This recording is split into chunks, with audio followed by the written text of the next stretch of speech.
എല്ലാം ഇതെന്താ ഒന്ന് സംസാരിക്കാ പിന്നെന്താ വിഷയം പിന്നെ ലൈവ്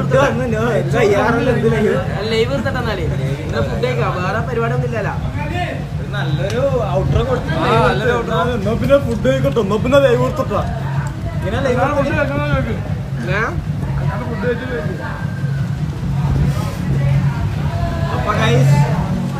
ഫുഡ് എല്ലാരും ഫുഡില് എന്നാ ഫുഡില് കോൺസെൻട്രേറ്റ് ചെയ്യണം. അതാണ് ഞാൻ ഫുഡ് നിങ്ങളെ വെറുതെ ഇതാക്കിയിട്ടുണ്ടല്ല. ഒന്നാമത് വെച്ചാൽ ഇവിടെ ബീഫ് നല്ല വരട്ടിയൊക്കെ വെച്ചിട്ടുള്ളേ. ഇത് നിങ്ങളുടെ മുമ്പിൽ ഇങ്ങനെല്ലാം കാണിച്ചങ്ങൾക്ക് പൊതി വരില്ല മക്കളെ.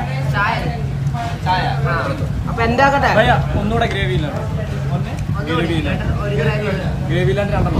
നോയല്ലോ എന്ത് ഗ്രേവി ഉണ്ടോ നോയല്ലോ